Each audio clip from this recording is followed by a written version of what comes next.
പരമാത്മനേ സ്നേഹരൂപനേ കനിവോടെ അണയണമേ ഉള്ളിൽ വരദാനമരുളേണമേ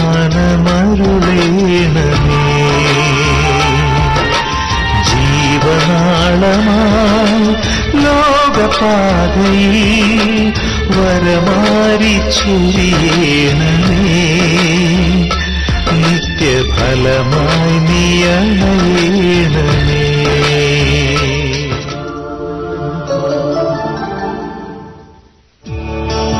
നീ മാത്രം മതി നീ മാത്രം മതി നീ മാത്രം മതി എനിക്ക് മാത്രം മതി നീ മാത്രം മതി നീ മാത്രം മതി എനിക്ക് നീ മാത്രം മതി നീ മാത്രം മതി നീ മാത്രം മതി എനിക്ക് യേശു മാത്രം മതി യേശു മാത്രം മതി യേശു മാത്രം മതി യേശു മാത്രം മതി എനിക്ക് യേശു മാത്രം മതി യേശു മാത്രം മതി യേശു മാത്രം മതി യേശു മാത്രം മതി എനിക്ക് ശക്തമായി വർഷിക്കപ്പെടണമേ പിതാവേ യേശു മാത്രം യേശു മാത്രം മതി യേശു മാത്രം മതി എനിക്ക് ആ സ്നേഹം മതി ആ സ്നേഹം മതി ആ സ്നേഹം മതി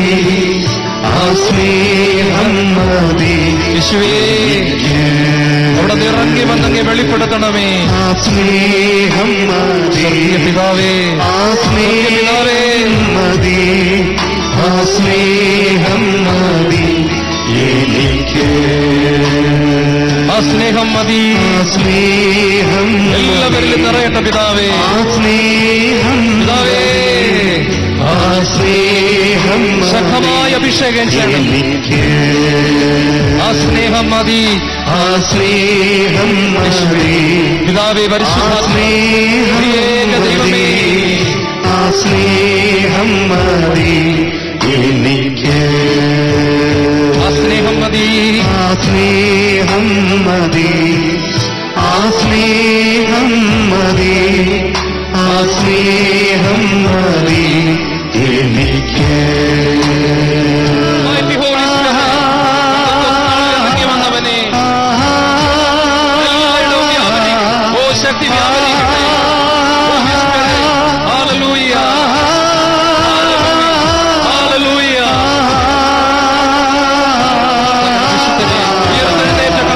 സാന്നിധ്യം മരണത്തെ തോൽപ്പിച്ചവൻ ഉദ്ധാനം ചെയ്ത ക്രിസ്തു നിങ്ങളുടെ ഹൃദയങ്ങളിൽ രാജാവായി വരിക വിജയക്കൊടിയുമായി എഴുന്നേറ്റവനെ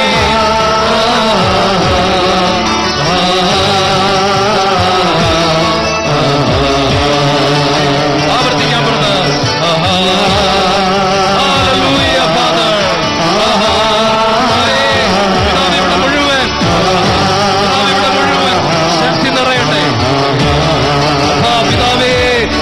മലയിൽ ഇറങ്ങി വന്നു ഇറങ്ങട്ടെ മോശകണ്ട മഹത്വം ഏലിയാകണ്ട മഹത്വം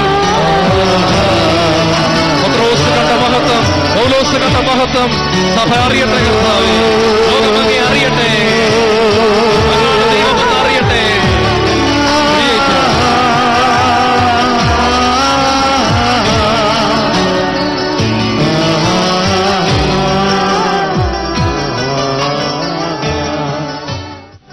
സാന്നിധ്യത്തിനായി നന്ദി പറയുന്നു മക്കളെ ഓർത്ത് നന്ദി പറയുന്നു അവരുടെ മേൽ കൊടുത്തിരിക്കുന്ന അഭിഷേകത്തിനായി നന്ദി പറയുന്നു അവരങ്ങേ പാടി ആരാധിക്കുന്ന സമയത്ത് അവിടുത്തെ ആത്മാവിനെ അങ്ങ് വർഷിച്ചല്ലോ പിതാവേ thank you Lord thank you Lord പിതാവേ പിതാവേ സർവശക്തനായ പിതാവേ, ഇറങ്ങി വരണമേ, ഇറങ്ങി വരണമേ. അപ്പൻ ഇറങ്ങി വരട്ടെ. ഞങ്ങളുടെ അപ്പൻ ഇറങ്ങി വന്ന് രോഗികളെ തൊടട്ടെ, തകർന്നവരെ തൊടട്ടെ. എല്ലാവരും പിതാവേ, അപ്പാ, daddy, we love you, we love you, we love you Lord.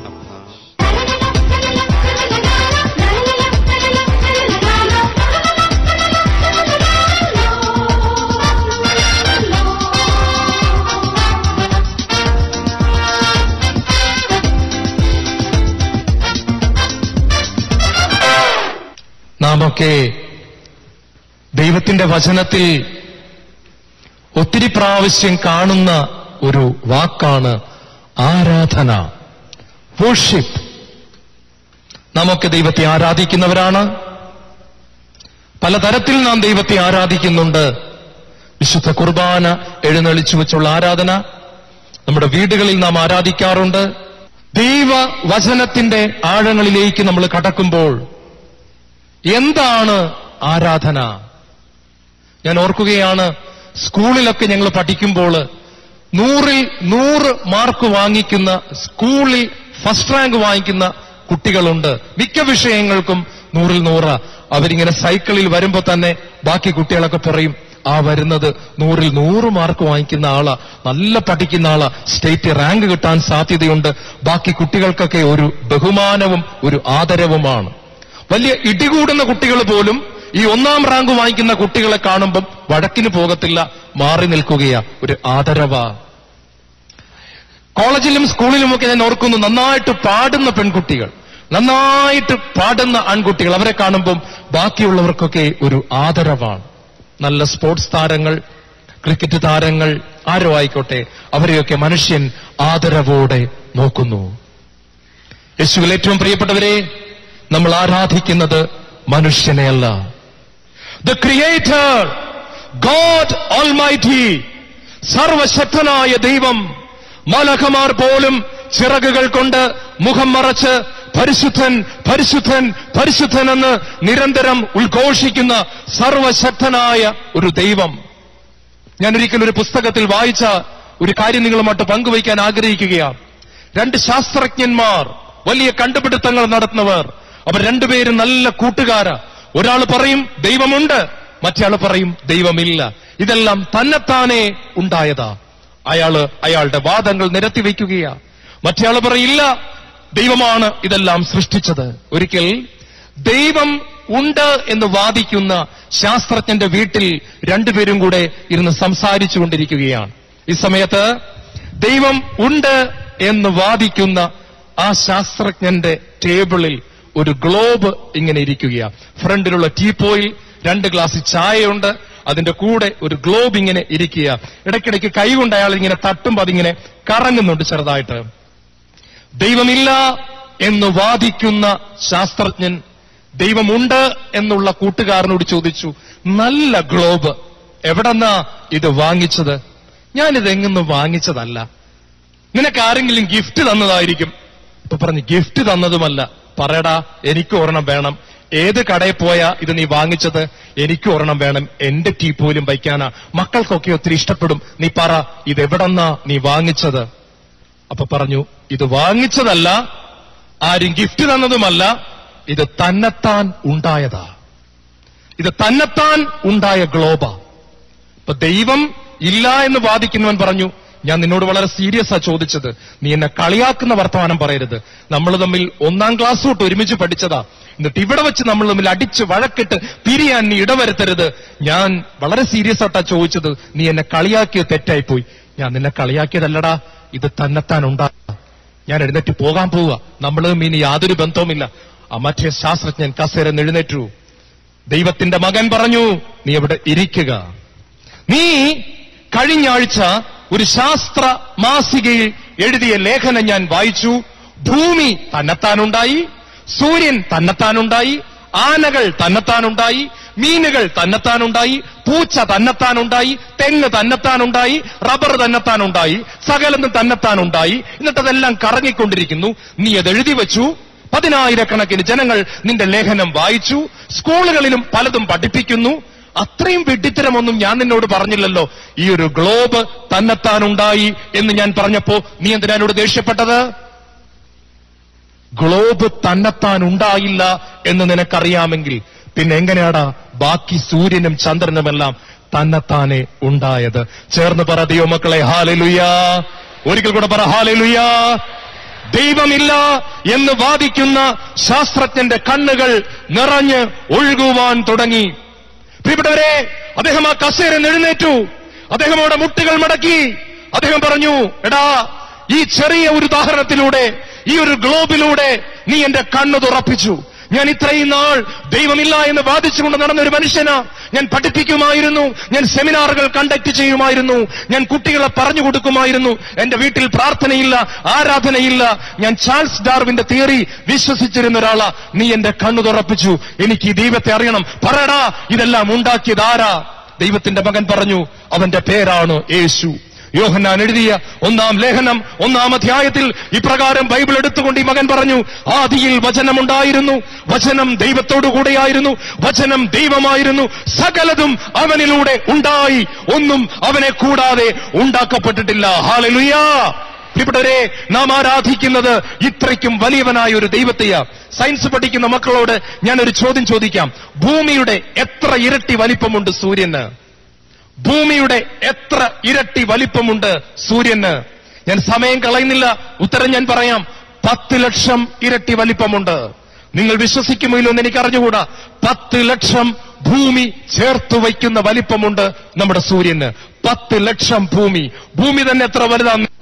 അങ്ങനത്തെ 10 ലക്ഷം ഭൂമികളെ ചേർത്ത് നിർത്തുന്ന വലിപ്പമുണ്ട് നമ്മുടെ സൂര്യന്. തീരുന്നില്ല.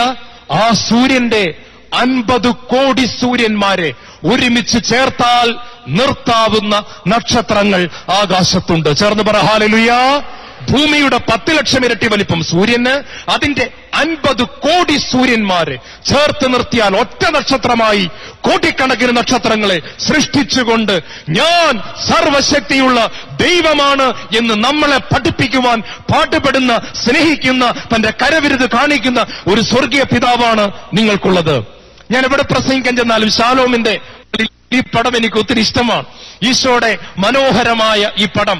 ഇതിന്റെ താഴെ ഞാനൊരു കാര്യം എല്ലായിടത്തും നോക്കാറുണ്ട്. നിങ്ങൾ കണ്ടോ ഈ പടത്തിൽ? ഇതിൽ ആരാ വരച്ചെന്ന് കാണുന്നില്ല. ആര് ഇത് വരച്ചാലും, ആരിത് പെയിന്റ് അടിച്ചാലും അയാളുടെ പേര് താഴെ കാണുന്നില്ല. അയാളുടെ പേരെഴുതി വച്ചിട്ടില്ല എന്നതുകൊണ്ട് നിങ്ങൾ ആരെങ്കിലും പറയുമോ ഈ പടം തന്നെത്താൻ ഉണ്ടായതാണെന്ന്?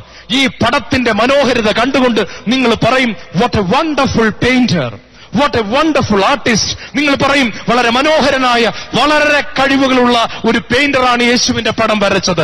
ഒത്തിരി കഴിവുകളുള്ള ഒരു ആർട്ടിസ്റ്റാണ് ഇത് വരച്ചത്. പേരെഴുതിയിട്ടില്ലെങ്കിൽ നിങ്ങൾക്കറിയാം ഇതിന്റെ പുറകിൽ ആരോ പ്രവർത്തിച്ചിട്ടുണ്ട്. നമുക്കൊരു ബഹുമാനവും സ്നേഹവും ഒക്കെ ആളെ കണ്ടില്ല എങ്കിലും തോന്നുന്നുണ്ട്. Look at this universe.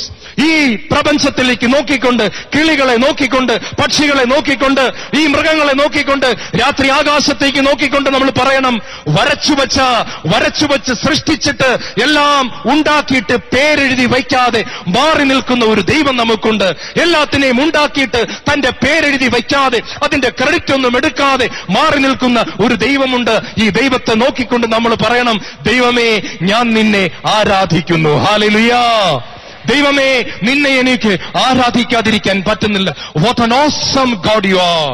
ദാവീദ് പറഞ്ഞു, oh God, you are my God. Oh God, you are my God. 1000 ദിവസം അന്യഭവനത്തിൽ ആയിരിക്കുന്നതിനേക്കാൾ ഒരു 5 നിമിഷം അങ്ങയുടെ കൂടെ ഇരിക്കുവാൻ ഞാൻ ആഗ്രഹിക്കുന്നു. You are my God. Hallelujah. നമ്മൾ ആരാധിക്കുന്ന ദൈവം ചെറിയവനല്ല, വലിയവനാ. പക്ഷേ എന്നെ ഒത്തിരി അത്ഭുതപ്പെടുത്തിയ ഒരു കാര്യം, ബൈബിളിൽ യേശുവിനോട് ആരാധനയെപ്പറ്റി ഒരു ചോദ്യം ചോദിച്ചത് ഒരു MBBS MD ഉള്ള ഒരു ഡോക്ടറല്ല, ഒരു IAS ഉള്ള ഒരു കളക്ടറല്ല, തിയോളജി പാസ്സായ ഒരു ബൈബിൾ പണ്ഡിതനല്ല. ഇവരാരും യേശുവിനോട് ആരാധനയെപ്പറ്റി ചോദിക്കാൻ തയ്യാറായില്ല. യേശു അവരോട് ആരോടും ആരാധനയെപ്പറ്റി ഒന്നും പറഞ്ഞുമില്ല. യേശുവിനോട് ആരാധനയെപ്പറ്റി ഹൃദയം തുറന്നൊരു ഡൗട്ട് ചോദിച്ചത് ആരാ നിങ്ങൾക്കറിയാമോ? അത് പാപിനിയായ സ്ത്രീയാണ്. യോഹന്നാന്റെ സുവിശേഷം 4-ാം അധ്യായത്തിൽ നമ്മൾ കാണുന്നുണ്ട്, കർത്താവേ, ദൈവത്തെ ആരാധിക്കേണ്ടത് ആ മലയിലാണോ ഈ മലയിലാണോ എങ്ങനെയാണ് ദൈവത്തെ ആരാധിക്കേണ്ടെന്ന് ചോദിച്ചത് വേശ്യാവൃത്തിയിൽ ജീവിച്ച ഒരു സ്ത്രീയാണ്. 5 ഭർത്താക്കന്മാരോടൊപ്പം ജീവിച്ച ഒരു സ്ത്രീയാണ്. യേശുവിനോട് ധൈര്യത്തോടെ ചോദിക്കുകയാണ്, ദൈവത്തെ ആരാധിക്കേണ്ടത് എങ്ങനെയാണ്? ഒരു ബൈബിൾ പണ്ഡിതന്മാരോടും ഒരു വിദ്യാസമ്പന്നരോടും പണക്കാരോടും പറയാത്ത ഒരു മറുപടി, ഒരു വലിയ ദൈവശാസ്ത്ര രഹസ്യം യേശു പറയുകയാണ്. ആ മലയിലോ ഈ മലയിലോ ദൈവത്തെ ആരാധിക്കേണ്ട സമയം കഴിഞ്ഞു. ഇതാ, worship God in spirit and in truth. ദൈവത്തെ നിങ്ങൾ ആത്മാവിലും സത്യത്തിലുമാണ് ആരാധിക്കേണ്ടത്. അങ്ങനെയുള്ളവരെയാണ് പിതാവ് അന്വേഷിച്ചുകൊണ്ടിരിക്കുന്നത്. ഹല്ലേലൂയ. പ്രിയപ്പെട്ടവരെ, 35 കിലോമീറ്ററുകൾ യേശു നടന്നു. നിങ്ങൾക്കറിയാം 35 കിലോമീറ്റർ എന്ന് വെച്ചാൽ, എന്റെ വിശ്വാസം ശരിയാണെങ്കിൽ ഇവിടെ നിന്നും ആറ്റിങ്ങൽ വരെയുള്ള ദൂരം യേശു രാവിലെ തൊട്ട് നടക്കുകയാണ്. ഒരൊറ്റ ആളെ കാണാൻ വേണ്ടി, 10 പേരോട് പ്രസംഗിക്കാനല്ല, വലിയൊരു കൺവെൻഷനിൽ പ്രസംഗിക്കാനല്ല, വലിയ രോഗശാന്തി കൊടുക്കാനല്ല. ഒരു പാപത്തിൽ ജീവിക്കുന്ന 5 ഭർത്താക്കന്മാരുള്ള ഒരു പെണ്ണ്, അവൾ അവിടെ ഉച്ച സമയത്ത് വെള്ളം കോരാൻ വരുമെന്ന് അറിഞ്ഞ യേശു അവളെ തേടി ഒരു 35 കിലോമീറ്റർ ദൂരം നടക്കുകയാണ്. ശിഷ്യന്മാർക്ക് തോന്നിക്കാണും, യേശു എന്തിനായി 35 കിലോമീറ്റർ ഇങ്ങനെ നടക്കുന്നത്? അവിടെ ചെന്നപ്പോഴാ ഒരു പെണ്ണ് വെള്ളം കോരാൻ വരുന്നത്. ഞാൻ നിങ്ങളോട് ഒരു സത്യം പറയട്ടെ, ഞാൻ എന്റെ ശുശ്രൂഷ ജീവിതത്തിൽ 2 തരത്തിലുള്ള ആൾക്കാരെ കണ്ടിട്ടുണ്ട്. ഒന്ന്, വളരെ നല്ലവർ, കുടുംബം നോക്കുന്നവർ, സ്വന്തം കാര്യം നോക്കുന്നവർ, ഭാര്യയെ സ്നേഹിക്കുന്നവർ, ഭർത്താവിനെ സ്നേഹിക്കുന്നവർ, മക്കളെ നോക്കുന്നവർ, ആർക്കും ദ്രോഹം ചെയ്യാത്തവർ, കുറെ സൽപ്രവൃത്തിയൊക്കെ ചെയ്യുന്നവർ, ഭിക്ഷക്കാർ വരുമ്പോൾ ഭിക്ഷ കൊടുക്കുന്നവർ, അനാഥാലയത്തെ സഹായിക്കുന്നവർ. പക്ഷേ ദൈവത്തോട് യാതൊരു സ്നേഹവും ഇല്ലാത്തവർ, ദൈവത്തെക്കുറിച്ച് യാതൊരു ചിന്തയും ഇല്ലാത്തവർ, ദൈവമേ എന്ന് ഹൃദയത്തിൽ വിളിക്കാത്തവർ, ദൈവമുണ്ടോ എന്ന് പോലും ആലോചിക്കാതെ സ്വന്തം കാര്യം നോക്കി ആരെയും ഉപദ്രവിക്കാതെ ജീവിക്കുന്ന മാന്യന്മാരെ കണ്ടിട്ടുണ്ട്. മറ്റൊരു ഗ്രൂപ്പ് ആൾക്കാരെ കണ്ടിട്ടുണ്ട്. മദ്യപിക്കുന്നവരായിരിക്കാം, പല പാപങ്ങളും ചെയ്യുന്നവരായിരിക്കാം. ഇതിന്റെ ഇടയിലും ഹൃദയത്തിൽ ഒരു അന്വേഷണം. Is there a God? ഒരു ദൈവമുണ്ടോ? ഒരു ദൈവമുണ്ടോ? ഒരു ദൈവമുണ്ടോ? അന്വേഷിക്കുന്നവർ. പാപത്തിന്റെ ഇടയിലും ദൈവമുണ്ടെങ്കിൽ ആ ദൈവത്തെ എനിക്ക് കാണണമെന്ന് അന്വേഷിക്കുന്നവർ. പ്രിയപ്പെട്ടവരെ, ഞാനൊരിക്കലും ഒരു ധ്യാനാവസരത്തിൽ കണ്ട കാര്യം ഓർക്കുകയാണ്. ഒരു കൊടും മദ്യപാനിയെ വീട്ടുകാരെല്ലാം കൂടി ധ്യാനത്തിന് പിടിച്ചുകൊണ്ട് വന്നതാണ്. അയാൾക്ക് അവിടെ ഇരിക്കാനൊന്നും വയ്യ. ഡയറക്ടർ സിസ്റ്റർ പറഞ്ഞു, ഡോക്ടർ ഒന്ന് സംസാരിക്കാമോ? ഞാൻ അയാൾ അടുക്കളയെ വിളിച്ചുകൊണ്ടെന്നിട്ട് പറഞ്ഞു, ചേട്ടാ, ഈശോ ഒത്തിരി സ്നേഹമാണ് കേട്ടോ. ഭാര്യയ്ക്ക് ചേട്ടന് വിലയില്ലായിരിക്കാം, ആർക്കും വിലയില്ലായിരിക്കാം, പക്ഷെ കർത്താവ് ഒത്തിരി സ്നേഹമാണ് കേട്ടോ. ചേട്ടനോടൊരു ചോദ്യം ചോദിച്ചു, ഡോക്ടറെ, ശരിക്കും യേശു ഉണ്ടോ?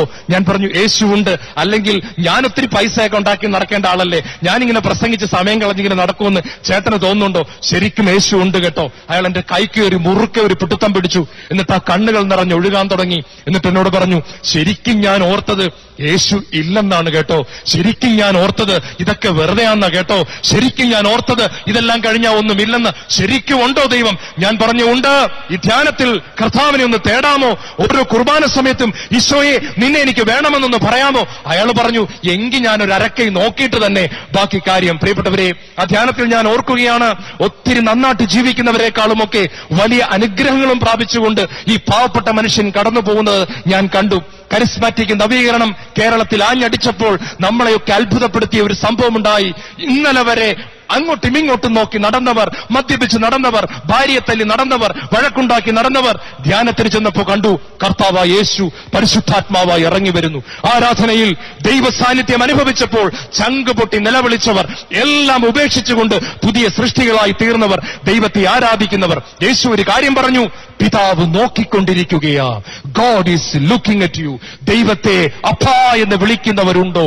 ദൈവത്തിന്റെ കയ്യിൽ ഇരിക്കുന്നത് വല്ലതും കിട്ടുമോ എന്നാണ് ലോകത്തിലുള്ള സകല ജനങ്ങളും നോക്കുന്നത്. അതിന്റെ അപ്പുറം ദൈവത്തിന്റെ കൈകളിലേക്ക് നോക്കാതെ ദൈവത്തിന്റെ മുഖത്തേക്ക് നോക്കിയവർ. നേരത്തെ ബ്രദർ പാടി, നീ മാത്രം മതി, നീ മാത്രം മതി, എനിക്ക് നിന്നെ വേണം. Lord Jesus, I need you, എനിക്ക് നിന്നെ മാത്രം മതി. ചേർന്ന് പറഞ്ഞേ ഹല്ലേലൂയ. പുറപ്പാട് പുസ്തകം അധ്യായം 33 നിങ്ങൾക്കറിയാം. പുറപ്പാട് പുസ്തകം അധ്യായം 33 വലിയ ഒരു യാത്ര കഴിഞ്ഞ് മോശയും ജനസമൂഹവും കാനാൻ ദേശത്തിന്റെ തൊട്ടടുത്തെത്തി. കാനാൻ ദേശം ആ റോഡിന്റെ അത്രയും ദൂരത്തിലേ ഉള്ളൂ. മോശ വന്ന് നിൽക്കുകയാണ്. ദൈവം മോശയോട് പറഞ്ഞു, മോശേ, നിന്റെ സങ്കടം തീർന്നു, നിന്റെ വേദനകൾ തീർന്നു, കഷ്ടപ്പാട് തീർന്നു. നോക്കിക്കേ, ആ കാണുന്നത് കാനാൻ ദേശം. അങ്ങോട്ട് കയറി ചെല്ലുക.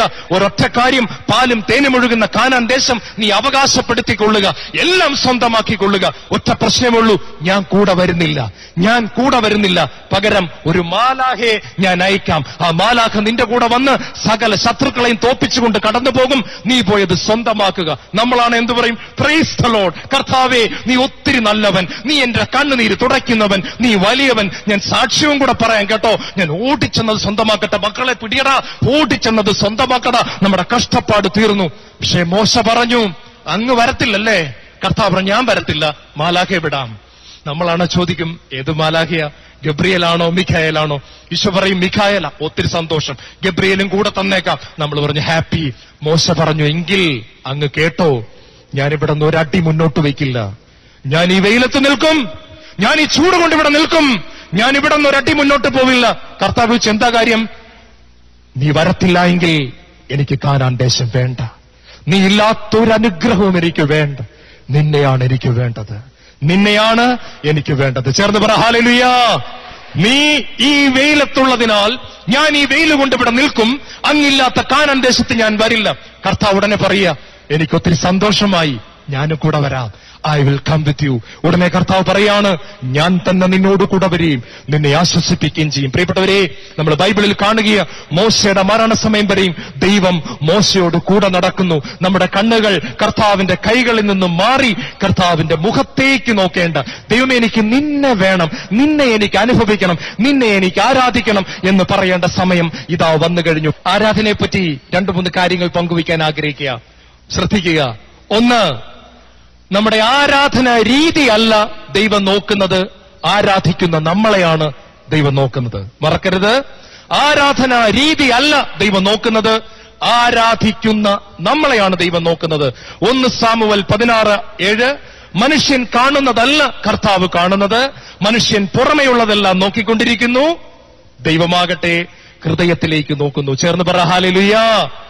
വിശുദ്ധ അമ്മ ത്രേസ്യ പറയുന്നുണ്ട്, ദൈവം എപ്പോഴും നമ്മുടെ ഹൃദയത്തിലേക്ക് നോക്കുന്നു, ദൈവം ചുണ്ടുകളിലേക്ക് നോക്കുന്നില്ല, ദൈവം ഹൃദയത്തിലേക്ക് നോക്കുന്നു. ഇത് തെളിയിക്കുവാൻ ദൈവം നമ്മുടെ മുമ്പിൽ വലിയ 2-3 ഉദാഹരണങ്ങൾ വയ്ക്കുകയാണ്. ഉൽപ്പത്തി പുസ്തകം അധ്യായം 4 വചനം 4. എല്ലാവരും ഇങ്ങോട്ട് നോക്കുക. പ്രിയപ്പെട്ടവരെ, ആബേലും കായേനും ബലിയർപ്പിക്കാൻ പോയി. നിങ്ങൾക്കറിയാം, ആബേലിന്റെ ബലി ദൈവം സ്വീകരിച്ചു, കായേന്റെ ബലി ദൈവം തള്ളിക്കളഞ്ഞു, ആരാധന ദൈവം തള്ളിക്കളഞ്ഞു. പക്ഷെ വചനം പറയാണ്, ആബേലിലും, ശ്രദ്ധിക്കണം, ആബേലിലും അവന്റെ ബലിയിലും ദൈവം സംപ്രീതനായി, കായേനിലും അവന്റെ ബലിയിലും ദൈവം സംപ്രീതനായില്ല.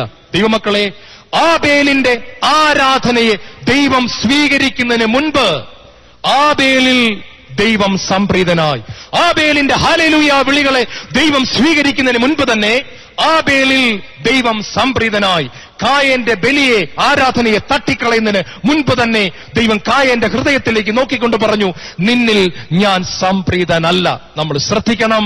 നമ്മൾ വിചാരിക്കും, ഏത് ഇരുട്ടിലും ജീവിച്ചിട്ട് കുറെ ബാഹ്യമായ ചില ആരാധന രീതികൾ കാണിച്ചാൽ ദൈവം സംപ്രീതനാകും എന്ന് നമ്മൾ വിചാരിക്കുന്നുണ്ടെങ്കിൽ ദൈവം പറയുന്നു, നിങ്ങൾക്ക് ദൈവത്തെ ഒരിക്കലും കബളിപ്പിക്കാനാവില്ല. ചേർന്ന് പറ ഹല്ലേലൂയ. ആബേലിലും അവന്റെ ബലിയിലും ദൈവം സംപ്രീതനായി. യേശുവിന്റെ കുരിശിലെ ബലിയിൽ ദൈവം സംപ്രീതനായി. പക്ഷെ നിങ്ങളോട് ഞാൻ പറയാൻ പോകുന്നത് അതല്ല. യേശുവിന്റെ കുരിശ് ബലിയിൽ ദൈവം സംപ്രീതനാകുന്നതിന് കുറെ നാളുകൾക്ക് മുൻപ് തന്നെ ദൈവം സ്വർഗത്തിൽ നിന്നും ഉച്ചത്തിൽ ഒരു കാര്യം വിളിച്ചു പറഞ്ഞു. യേശു ക്രിസ്തുവിന് 30 വയസ്സുള്ളപ്പോൾ ദൈവം വിളിച്ചു പറഞ്ഞു, കുരിശിലെ ബലിയിലും ആരാധനയിലും ഒക്കെ സംപ്രീതനാകുന്നതിന് മുമ്പ് യേശുവിന്റെ ജീവിതത്തെ നോക്കി പിതാവ് വിളിച്ചു പറഞ്ഞു, this is my beloved son whom I am well pleased. ഇത് എന്റെ പൊന്നോമന മകൻ, അവനിൽ ഞാൻ സംപ്രീതനായി. ദൈവമക്കളെ, യേശുവിൽ സംപ്രീതനായ പിതാവ് യേശുവിന്റെ കുരിശു മരണത്തിൽ സംപ്രീതനായി. ചേർന്ന് പറ ഹല്ലേലൂയ. യേശുവിൽ പിതാവ് ആദ്യം സംപ്രീതനായി. അതിനാൽ യേശുവിന്റെ ആരാധനയിലും അവിടുന്ന് സംപ്രീതനായി. എനിക്ക് ഉറപ്പുണ്ട്, യേശു ഒരു പാപമെങ്കിലും ചെയ്തിരുന്നെങ്കിൽ യേശുവിന്റെ കുരിശുമരണത്തിൽ ആ പിതാവ് സംപ്രീതനാകുമായിരുന്നില്ല, നമുക്ക് രക്ഷ കിട്ടുകയും ചെയ്യുമായിരുന്നില്ല. ആദ്യം ആ പിതാവ് യേശുവിൽ സംപ്രീതനായി, യേശുവിന്റെ ആരാധനയിലും സംപ്രീതനായി. നമ്മൾ സാധാരണ ആരാധന എന്നൊക്കെ പറയുമ്പോൾ 2 പാട്ടൊക്കെ പാടി 2 സ്തുതിപ്പൊക്കെ നടത്തിയിട്ട് നമ്മൾ പറയും, ഇന്ന് ഞങ്ങൾ നന്നായിട്ട് ദൈവത്തെ ഒന്ന് ആരാധിച്ചു. പക്ഷേ പ്രിയപ്പെട്ടവരെ, ആരാധന എന്ന് പറയുന്നത് ഒരു ലൈഫ് സ്റ്റൈലാണ്. ആരാധന എപ്പോഴും ഉള്ളിൽ നടന്നുകൊണ്ടിരിക്കേണ്ട ഒരു കാര്യമാണ്. ഹല്ലേലൂയ. അതിലോട്ട് ഞാൻ അല്പം കഴിയുമ്പോൾ കടക്കാം. വേറൊരു ഉദാഹരണം കൂടെ പറയാം. നിങ്ങൾക്ക് ദാവീദിനെ പറ്റി നിങ്ങൾക്കൊക്കെ അറിയാം. പഴയ നിയമത്തിൽ ദൈവത്തെ ഏറ്റവും മനോഹരമായിട്ട് ആരാധിച്ച വ്യക്തിയാണ് ദാവീദ്. നൃത്തം ചെയ്യുമായിരുന്നു, ഇടയ്ക്ക് തുണി പോലും ഉരിഞ്ഞുപോയി നൃത്തം ചെയ്തു, ദൈവത്തെ ആരാധിച്ചു. അത്രയ്ക്കും മനോഹരമായിട്ട് ദൈവത്തെ ആരാധിച്ചു. ജനങ്ങളെല്ലാം പറഞ്ഞു, ഇതുപോലെ ആരാധിക്കുന്ന ഒരു രാജാവ് ഇസ്രായേലിലുണ്ടോ?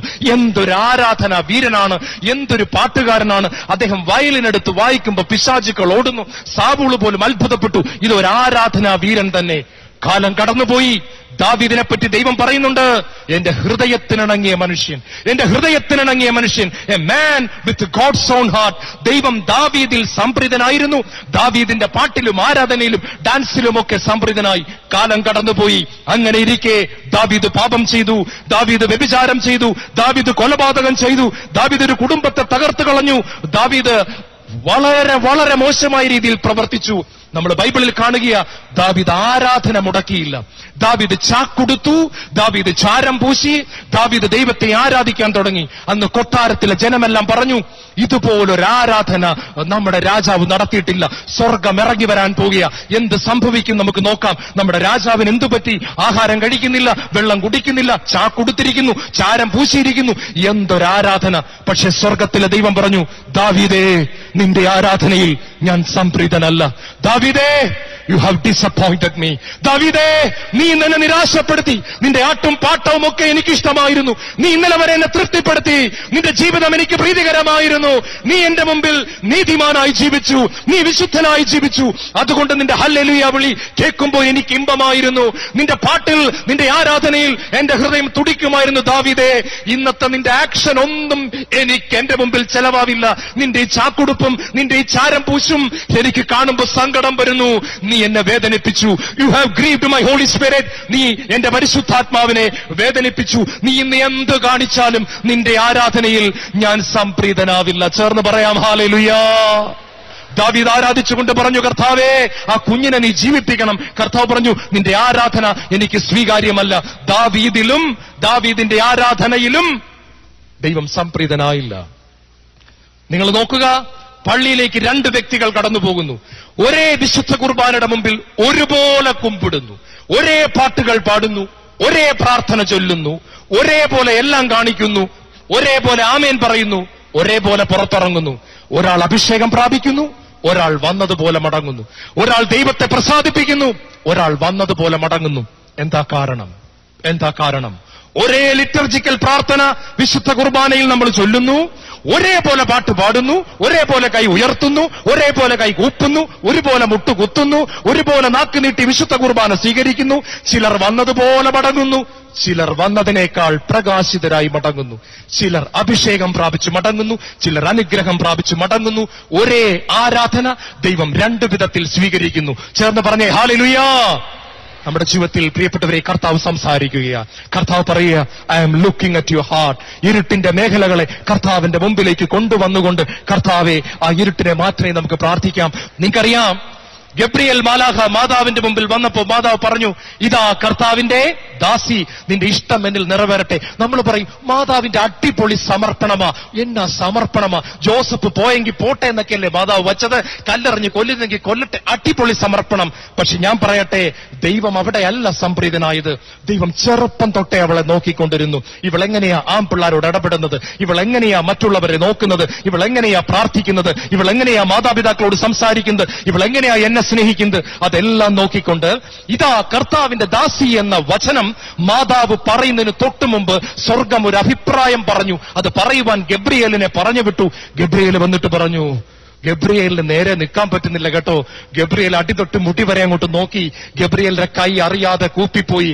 ഒരു മനുഷ്യന്റെ മുൻപിൽ മാലാഖ കൈകൾ കൂപ്പുന്ന ഒരു രംഗം ബൈബിളിൽ ഞാൻ ഉൽപ്പത്തി തൊട്ട് വെളിപാട് വരെ നോക്കിയിട്ടും എനിക്ക് കാണാൻ സാധിക്കുന്നില്ല. പ്രിയപ്പെട്ടവരെ, ഗബ്രിയേൽ അറിയാതെ കൂപ്പിപ്പോയതാ. കാര്യം എന്താണെന്നറിയോ? ഗബ്രിയേൽ ഒരു കാര്യം കണ്ടു.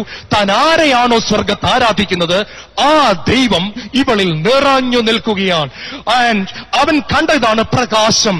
മാതാവിനെ നോക്കിക്കൊണ്ട് ഇങ്ങനെ പറയുകയാണ്, hail Mary full of grace. ദൈവകൃപ നിറഞ്ഞവളെ.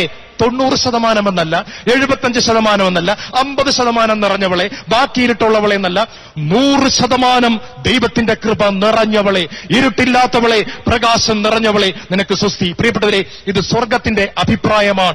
മാതാവിലും മാതാവിന്റെ സമർപ്പണത്തിലും ദൈവം സംപ്രീതനായി. ചേർന്ന് പറ ഹല്ലേലൂയ. നമ്മൾ ഒത്തിരി ആരാധിക്കുന്നവരായിരിക്കാം, പക്ഷെ നമ്മുടെ ഹല്ലേലൂയ വിളികൾക്ക് മുൻപായി ദൈവം നമ്മുടെ ഹൃദയത്തിലേക്ക് നോക്കിക്കൊണ്ട് നമ്മുടെ ആരാധനയെ സ്വീകരിക്കുന്നത്. രണ്ടാമത്തെ കാര്യം എനിക്ക് നിങ്ങളുമായിട്ട് പങ്കുവയ്ക്കുവാനുള്ളത്, സഹനത്തിന്റെയും വേദനയുടെയും നടുവിലുള്ള ആരാധന ദൈവത്തിന് വളരെ പ്രീതികരമാണ്. ഹല്ലേലൂയ. നിങ്ങളോട് ഞാനൊരു കാര്യം പറയാം. സ്വർഗത്ത് പോയാൽ നടുവേദനയുടെ ഇടയ്ക്ക് ദൈവത്തെ ആരാധിക്കാൻ പറ്റുകയില്ല.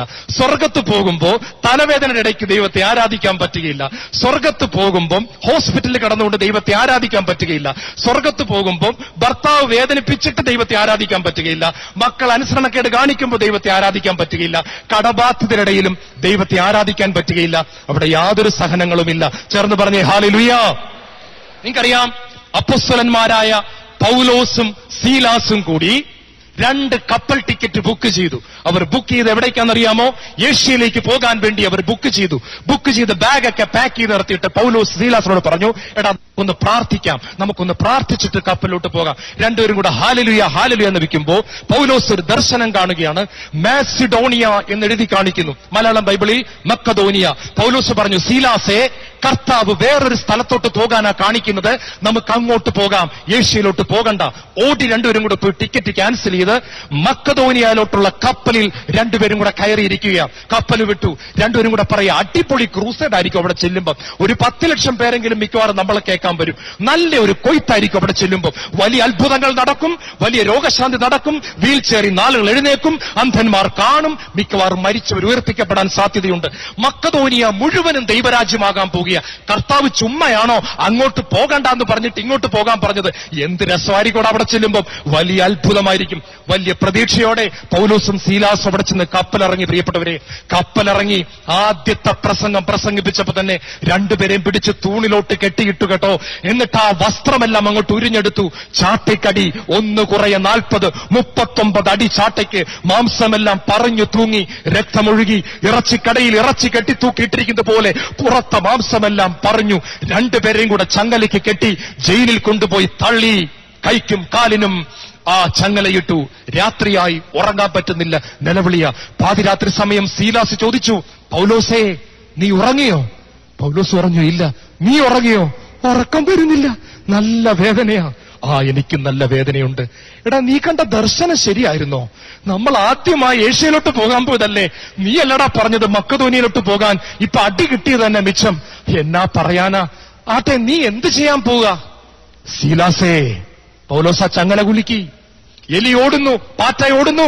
പൗലോസ് ആ ചങ്ങല കുലുക്കിട്ട് പറഞ്ഞു, സീലാസേ, ഒരു ബൈബിൾ കൺവെൻഷൻ നടക്കുന്ന ഒരു വേദിയിലായിരുന്നു ഞാനും നീയും നിന്നിരുന്നതെങ്കിൽ നമ്മളിപ്പോ എന്ത് ചെയ്യുമായിരുന്നു? സീലാസ് പറഞ്ഞു, നമ്മളിപ്പോ ദൈവത്തെ പ്രൈസ് ആൻഡ് വർഷിപ്പ് ടൈമാണല്ലോ, ഇപ്പം ദൈവത്തെ ആരാധിക്കുകയും സ്തുതിക്കുകയും ചെയ്യേണ്ട സമയമാണ്. എങ്കിൽ അത് തന്നെ ഞാനിവിടെ ചെയ്യും, നീയും ചെയ്യും, നമ്മൾ ചെയ്യും. ചേർന്ന് പറ ഹല്ലേലൂയ. സീലാസ് പറഞ്ഞു, എനിക്ക് മനസ്സിലായില്ല ചേട്ടാ.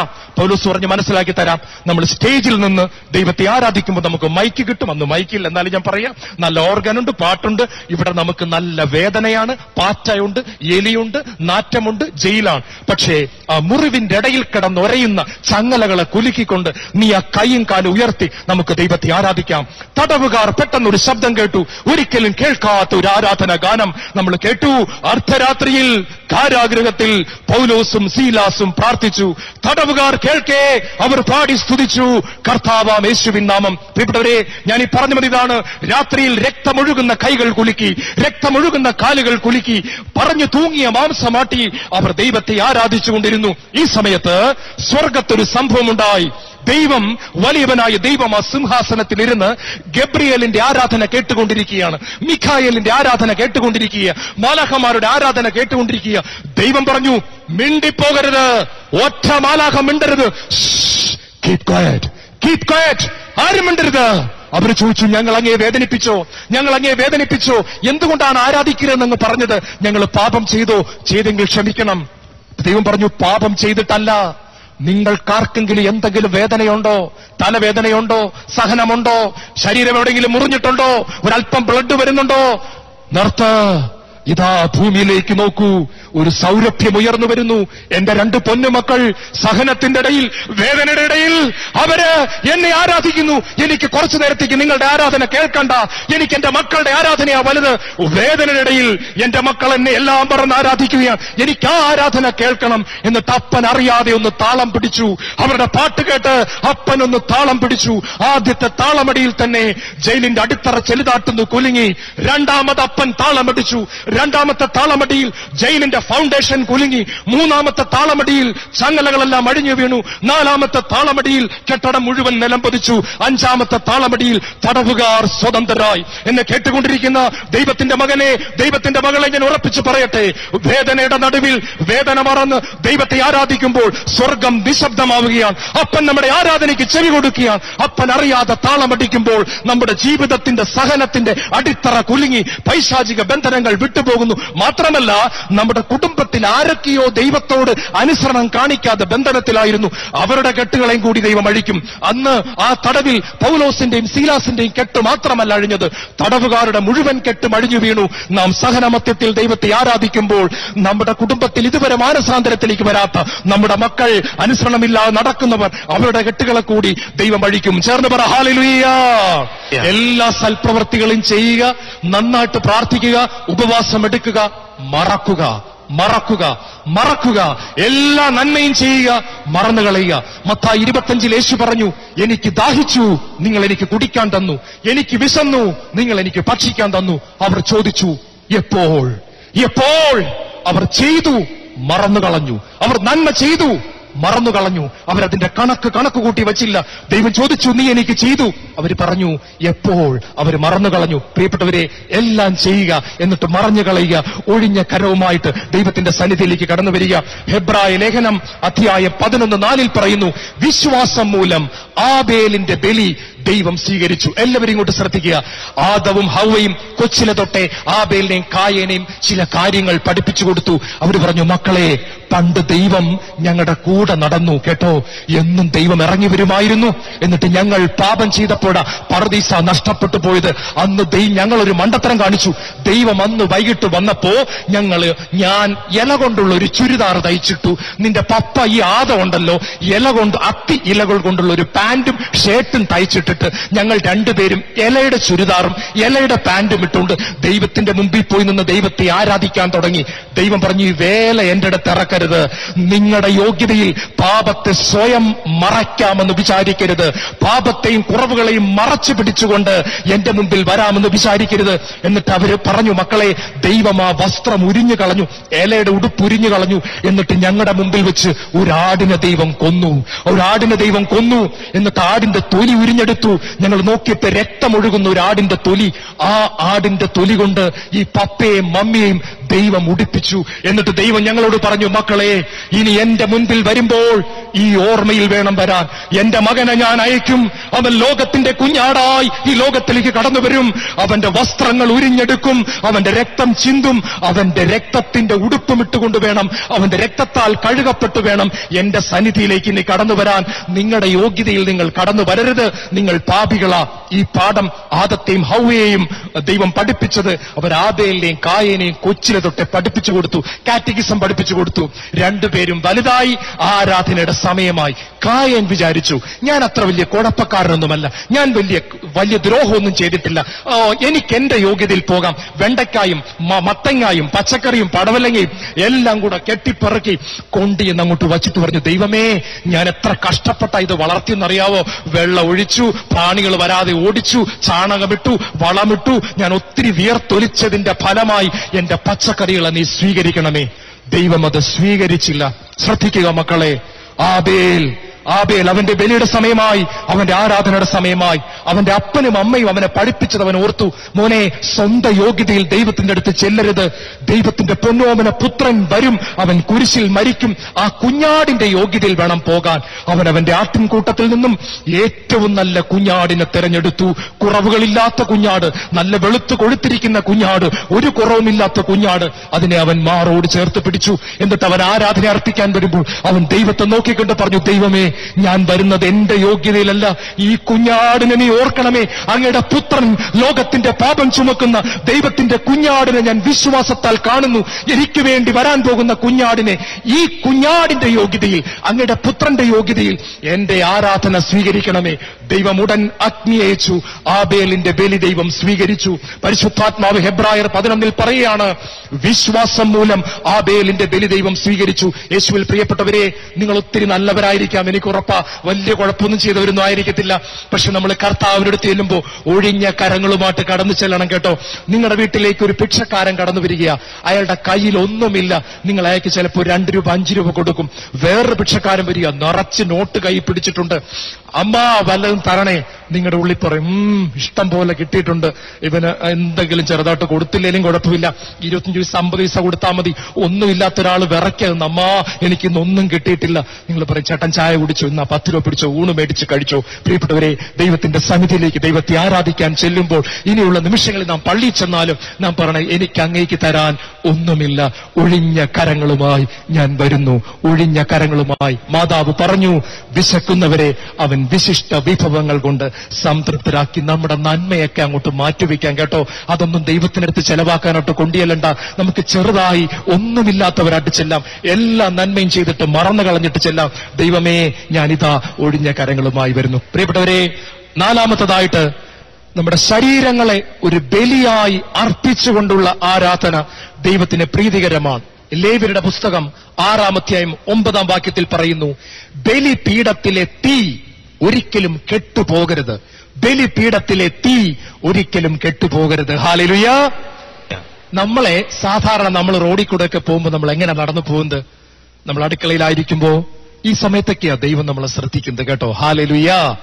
എനിക്ക് ഉറപ്പാ, നിങ്ങൾ ഇവിടെ ഇരുന്ന് എന്നെ കേട്ടുകൊണ്ടിരിക്കുമ്പോഴല്ല, ഇവിടെ നിങ്ങൾക്ക് യാതൊരു ഡിസ്ട്രാക്ഷൻസും ഇല്ല. നല്ലൊരു ഓഡിറ്റോറിയമാണ്, നല്ല പാട്ടുകളാണ്, വളരെ ശ്രദ്ധയോടെ നിങ്ങൾ ദൈവവചനം കേട്ടുകൊണ്ടിരിക്കുന്നു. പക്ഷേ ദൈവം നമ്മളെ ശ്രദ്ധിക്കുന്നത് എപ്പോഴാണെന്നറിയാമോ? ആരും നമ്മളെ ശ്രദ്ധിക്കുന്നില്ല എന്ന് ഉറപ്പുവരുന്ന സമയത്ത് നാം എങ്ങനെ പെരുമാറുന്നു, എന്ത് ചിന്തിക്കുന്നു, എന്ത് ഭാവന കാണുന്നു, എന്താണ് നാം ആലോചിക്കുന്നത്, അതിനെ ദൈവം നോക്കിക്കൊണ്ടിരിക്കുന്നു. ആ ആരാധനയെ ദൈവം വിലമതിക്കുന്നു. ചേർന്ന് പറ ഹല്ലേലൂയ. ഹല്ലേലൂയ. നിങ്ങൾ ദൈവത്തോട് ചോദിക്കുക, ദൈവമേ, അങ്ങേക്ക് ഏറ്റവും ഇഷ്ടപ്പെട്ട ആരാധന ഏതാ? റോമാലേഖനം 12:1, നിങ്ങളുടെ ശരീരങ്ങളെ വിശുദ്ധവും ദൈവത്തിന് പ്രീതികരവുമായ ഒരു സജീവ ബലിയായി സമർപ്പിക്കുവിൻ. ഇതായിരിക്കട്ടെ നിങ്ങളുടെ യഥാർത്ഥ ആരാധന. ഞാൻ ഈ പ്രസംഗമൊക്കെ കഴിഞ്ഞ് നേരെ റോഡിൽ കൂടെ പോകുമ്പോഴാണ് ഇഷ്ടം പോലെ പോസ്റ്ററുകൾ അവിടെ നിരത്തി വെച്ചിരിക്കുന്നു. സുന്ദരികളായ ഒരുപാട് പെൺകുട്ടികളുടെ മോഡലുകളൊക്കെ അവിടെ ഇങ്ങനെ എഴുന്നേറ്റ് നിൽക്കുകയാണ്. പെട്ടെന്ന് എന്റെ കണ്ണുകൾക്ക് ഒരു ആഗ്രഹമുണ്ട്, അതിനെ എല്ലാം ഒന്ന് നോക്കണം. ഈ സമയത്ത് നിങ്ങൾ ആരും എന്നെ കാണുന്നില്ല, എന്റെ അടുത്തിരിക്കുന്ന ആള് എന്നെ ശ്രദ്ധിക്കുന്നില്ല, ആരും അറിയുന്നില്ല. ബലി നടക്കുകയാണ്. ഞാൻ ഉള്ളിൽ പറയും, ഇല്ല, എന്റെ കണ്ണുകളെ ഒരു ബലിയായി ഞാൻ സമർപ്പിക്കുന്നു. ഞാനത് നോക്കില്ല. ഈശോയ്ക്ക് ഇഷ്ടമില്ലാത്തത് ഞാൻ നോക്കില്ല. എന്റെ കണ്ണുകളെ ഒരു ബലിയായി ദൈവം സമർപ്പിക്കുന്നു. ഞാൻ സമർപ്പിക്കുന്നു. ഒറ്റ മനുഷ്യൻ കണ്ടില്ല, ആരും കണ്ടില്ല. പിശാച് കണ്ടു, ദൈവം കണ്ടു. പിശാചിന്റെ മുഖമൊന്ന് വാടി. ദൈവം പറഞ്ഞു, വെരി ഗുഡ്. ചേർന്ന് പറഞ്ഞേ ഹല്ലേലൂയ. നമ്മളെ നന്നായിട്ട് ഒരാൾ വേദനിപ്പിച്ചു, നമ്മുടെ നാക്കേലോട്ട് എന്താണ്ട് അങ്ങോട്ട് കയറി വന്നു. തിരിച്ചതുപോലെ അവന്റെ ഒരു കുറ്റം പറയാൻ ഈ സമയത്ത് പെട്ടെന്ന് നമ്മൾ പിടിച്ചിട്ട് പറഞ്ഞു, എന്റെ നാവിനെ ഒരു ബലിയായി ഞാൻ സമർപ്പിക്കുന്നു. തിരിച്ചു പറയുന്നില്ല. അയാൾ ജയിച്ചെന്ന് പറഞ്ഞ് നമ്മളെ കുറ്റപ്പെടുത്തിയിട്ട് കടന്നുപോയി. നാം പറയാതെ മിണ്ടാതിരുന്ന സമയത്ത് ദൈവം പറഞ്ഞു, വെരി ഗുഡ്. നാവിന്റെ ബലിയെ ദൈവം സ്വീകരിച്ചു, കണ്ണിന്റെ ബലിയെ ദൈവം സ്വീകരിച്ചു. ഒറ്റയ്ക്ക് ഞാൻ ഇരിക്കുന്നു, എന്റെ വീട്ടിൽ ആരുമില്ല, TV ഉണ്ട്, കമ്പ്യൂട്ടർ ഉണ്ട്, റിമോട്ട് എന്റെ കയ്യിലുണ്ട്. മ്ലേച്ഛ നിറഞ്ഞ TV ചാനലുകൾ നിറഞ്ഞു നിൽക്കുന്നു. വീട്ടിൽ അപ്പനില്ല, അമ്മയില്ല, ഭാര്യയില്ല, ഭർത്താവില്ല, ഞാൻ മാത്രം. ദൈവം ആ സമയത്ത് എന്റെ ആരാധനയെ നോക്കിക്കൊണ്ടിരിക്കുകയാണ്. എന്റെ തലച്ചോറിനെ ഞാൻ ബലിയായിട്ട് അർപ്പിച്ചുകൊണ്ട് ഞാൻ പറയുന്നു, ഇല്ല, എന്റെ തലച്ചോറിനെ, എന്റെ ചിന്തകളെ ഞാൻ ഒരു ബലിയായി അർപ്പിക്കുന്നു. ചേർന്ന് പറ ഹല്ലേലൂയ. നന്നായിട്ട് പറ ഹല്ലേലൂയ. ഇതാണ് ആരാധന. This is worship. Worship God in spirit and in truth.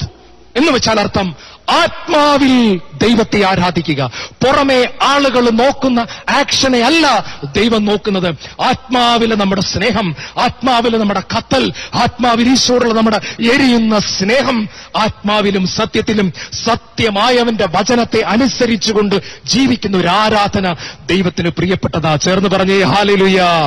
നന്നായിട്ട് പറ ഹല്ലേലൂയ. ഈ ആരാധനയിൽ ദൈവം സംപ്രീതനാകുന്നു. അവസാനത്തെ ആരാധന നമുക്കുള്ളത് പങ്കുവയ്ക്കുന്ന ആരാധന. ഹെബ്രായർ 11:16 നന്മ ചെയ്യുന്നതിലും നമുക്കുള്ളത് പങ്കുവയ്ക്കുന്നതിലും ഉപേക്ഷ വരുത്തരുത്, ആ ബലി ദൈവത്തിന് പ്രീതികരമാണ്. ഹല്ലേലൂയ. പ്രിയപ്പെട്ടവരെ, ഞാൻ ഓർക്കുകയാണ്, മനുഷ്യൻ പാപം ചെയ്തപ്പോൾ ദൈവം സ്വർഗത്തിരുന്ന് ഒത്തിരി പ്രാവശ്യം പറഞ്ഞു, ഐ ലവ് യു മക്കളെ, എനിക്ക് നിന്നോടുള്ള സ്നേഹം അനന്തമാണ്, അമ്മ മറന്നാലും നിന്നെ മറക്കില്ല. ഒത്തിരി ഡയലോഗൊക്കെ ദൈവം അടിച്ചു. പക്ഷെ പറഞ്ഞുകൊണ്ടിരുന്നില്ല, തന്റെ പുത്രനെ നൽകി. He gave his only sun. ദൈവത്തിന്റെ സ്വഭാവം സ്നേഹമാണ്, സ്നേഹം നൽകുന്നത്. എന്താ സ്നേഹവും ഇഷ്ടവും തമ്മിലുള്ള വ്യത്യാസം? ഞാൻ ആദ്യമായിട്ട് പെണ്ണ് കാണാൻ പോയപ്പോ എന്റെ കൂട്ടുകാരന്മാർ പുറത്തിറങ്ങിയപ്പോ ചോദിച്ചു, നിനക്കവളെ സ്നേഹമായോ എന്നാണോ ചോദിച്ചത്? എന്താ ചോദിച്ചത്? നിനക്കവളെ ഇഷ്ടമായോ? ഇപ്പൊ എന്റെ കൂട്ടുകാരനോട് ചോദിക്കുന്നത്, നിനക്ക് നിന്റെ ഭാര്യയെ ഇഷ്ടമാണോ എന്നല്ല ചോദിക്കുന്നത്, നിനക്ക് നിന്റെ ഭാര്യയോട് സ്നേഹമാണ്. ദൈവത്തെ ഇഷ്ടമുള്ള ഒത്തിരി ആൾക്കാരെ ഞാൻ കണ്ടിട്ടുണ്ട്. But love him, love him, love him. കർത്താവ് പറഞ്ഞില്ല പൂർണ്ണ ഹൃദയത്തോടെ എന്നെ ഇഷ്ടപ്പെടുക, അതാണ് ഒന്നാമത്തെ കൽപ്പന. പൂർണ്ണ ഹൃദയത്തോടെ, പൂർണ്ണ ആത്മാവോടെ, പൂർണ്ണ മനസ്സോടെ എന്നെ ഇഷ്ടപ്പെടുക, അതാണോ? നോ, അങ്ങനെയല്ല പറഞ്ഞത്. ലവ്, എവിടെ സ്നേഹമുണ്ടോ അവിടെ ഒരു കൊടുക്കലുണ്ട്. അമ്മ കുഞ്ഞിനെ സ്നേഹിക്കുന്നു, രക്തം പാലാക്കി ആ കുഞ്ഞിന്റെ വായിലേക്ക് ചുരത്തുന്നു. അമ്മ കുടുംബത്തെ സ്നേഹിക്കുന്നു, ആരോഗ്യം വിയർക്കാക്കി അടുക്കളയിൽ അധ്വാനിക്കുന്നു. എവിടെ സ്നേഹമുണ്ടോ അവിടെ ഒരു കൊടുക്കലുണ്ട്. പ്രിയപ്പെട്ടവരെ, നമുക്ക് ദൈവം സമ്പത്ത് തരുമ്പോൾ, പ്രാർത്ഥിക്കാൻ കൃപ തരുമ്പോൾ നമുക്ക് വേണ്ടി മാത്രമാകാതെ വേദനിക്കുന്നവരിലേക്കും കൂടി അത് കൊടുത്തുകൊണ്ടുള്ള ഒരു ജീവിതം. ഈശോ പറഞ്ഞു, ഈ കൈ കൊടുക്കുന്നത് ഈ കൈ അറിയരുത്, രഹസ്യങ്ങൾ അറിയുന്ന പിതാവ് പ്രതിഫലം തരും. ചേർന്ന് പറ ഹല്ലേലൂയ. രഹസ്യങ്ങൾ അറിയുന്ന പിതാവ് വെറുതെ വിടുമെന്നല്ല പറഞ്ഞത്, രഹസ്യങ്ങൾ അറിയുന്ന പിതാവ് പ്രതിഫലം തരും. നമ്മുടെ മുമ്പിൽ ഈശോ ഒത്തിരി പേരെ കൊണ്ടുവരും കേട്ടോ. ക്യാൻസറായിട്ട് ചികിത്സിക്കാൻ പറ്റാത്തവർ, വിധവയുടെ മകളെ കെട്ടിക്കാൻ പറ്റാത്തവർ, ഇവരൊക്കെ വന്ന് നിലവിളിക്കുമ്പോൾ യാക്കോബ് പറയുന്നുണ്ട്, എന്താണ് യഥാർത്ഥ ഭക്തി? ദൈവത്തിന്റെ മുമ്പിൽ യഥാർത്ഥ ഭക്തി 1-ാം അധ്യായത്തിന്റെ 27-ാം വാക്യത്തിൽ പറയുന്നു, അനാഥരുടെയും വിധവകളുടെയും ഞെരുക്കങ്ങളിൽ അവരുടെ സഹായത്തിനെത്തുക, ലോകത്തിന്റെ കളങ്കമേൽക്കാതെ നിങ്ങളെ കാത്തു സൂക്ഷിക്കുക. ഒരു വിധവ തന്റെ മകളെ കെട്ടിക്കാൻ പാടുപെടുമ്പോ, അപ്പനും അമ്മയുള്ളവർ പോലും കഷ്ടപ്പെടുന്ന ഈ ലോകത്താ പ്രിയപ്പെട്ട ഒരു വിധവ തന്റെ മകളെ കെട്ടിക്കാൻ പാടുപെടുമ്പോ കൈ നീട്ടുമ്പോൾ 10 രൂപയൊന്നും കൊടുത്ത് പറഞ്ഞു വിടരുത്. മദർ തെരേസ പറഞ്ഞിട്ടുണ്ട്, കൊടുക്കുമ്പോ നിങ്ങൾക്ക് മുറിയണം, കൊടുക്കുമ്പോ ഇച്ചിരി നോവണം, അതാ കൊടുപ്പ്. ചേർന്ന് പറഞ്ഞേ ഹല്ലേലൂയ. കൊടുക്കുമ്പോ ഒന്ന് അറിയണം, കൊടുക്കുമ്പോ ഒന്ന് നോവണം. ദൈവം കടക്കാരനാകത്തില്ല കേട്ടോ. അമർത്തിക്കുലുക്കി നിറച്ചളർന്ന് അവൻ ഇട്ടുതരും. പങ്കുവയ്ക്കുന്ന ആ ആരാധന നമ്മുടെ സമ്പത്തായാലും പ്രാർത്ഥനയായാലും സമയമായാലും പുഞ്ചിരിയായാലും ഒക്കെ വേദനിക്കുന്നവർക്കായി കൊടുക്കുന്ന ആരാധന ദൈവത്തിന് സ്വീകാര്യമാണ്. നമുക്ക് ഒരു നിമിഷം എഴുന്നേറ്റ് നിൽക്കാം. എല്ലാവരും ഒരു നിമിഷം കണ്ണുകൾ അടക്കിയ പ്രിയപ്പെട്ടവരെ, ഒരു അഭിഷേകത്തിന് വേണ്ടി കൂടെ ആഗ്രഹിച്ചുകൊണ്ട്, എന്റെ ജീവിതം ഒരു ആരാധനയായി തീരണം. 24 മണിക്കൂറും നീണ്ടു നിൽക്കുന്ന ഒരു ആരാധന, എന്റെ ലൈഫ് ഒരു ആരാധനയാണ്. കത്തുന്നൊരു പന്തമായി ഞാൻ തീരും. ദൈവപിതാവേ, ആരാധിക്കുന്ന എല്ലാ കണ്ണുകളും അടയട്ടെ. ഓ ഫാദർ, ഫാദർ, ഫാദർ. ദൈവപിതാവേ, അങ്ങയെ ഞാൻ ആരാധിക്കുന്നു, സ്തുതിക്കുന്നു. ദൈവപിതാവേ, അങ്ങയെ ഞാൻ ആരാധിക്കുന്നു, സ്തുതിക്കുന്നു. ജീവനുമെന്റെ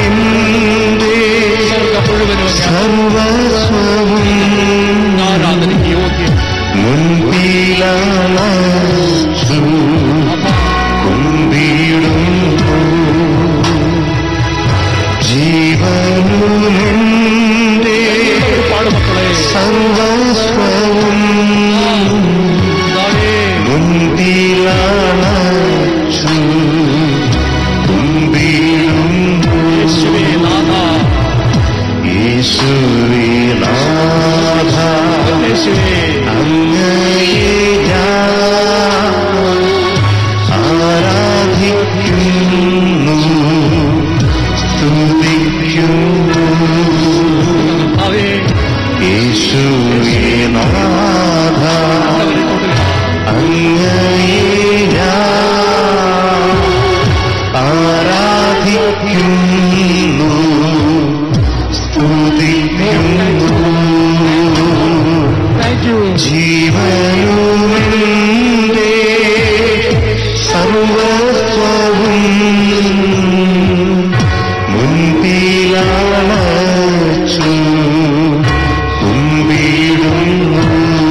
ജീവനു എന്റെ സർവസ്വവും മുൻപിലാച്ചു കുമ്പിടുന്നു. ജീവനുമെന്റെ സർവസ്വവും മുൻപിലാച്ചു കുമ്പിടുന്നു. Hallelujah hallelujah hallelujah hallelujah hallelujah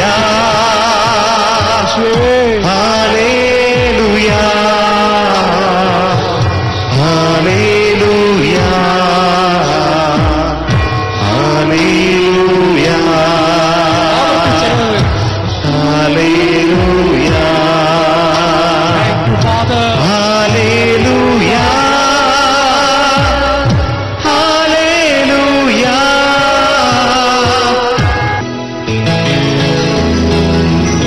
ജീവിതം മുഴുവൻ ഈശോയ്ക്കുള്ളതാ മക്കളെ. ഈശോയെ നമ്മൾ ഒത്തിരി സ്നേഹിക്കണം. ഈശോയെ നമ്മളെല്ലാം മറന്ന് സ്നേഹിക്കണം എപ്പോഴും. Praise the Lord. കേരളമുണരുന്നു, ഭാരതമുണരുന്നു, ജനമേ ഉണരൂ നവജനമാ അണിയണിയായി വരമാരി ചൊരിയുന്നിതാ. ആത്മാവോ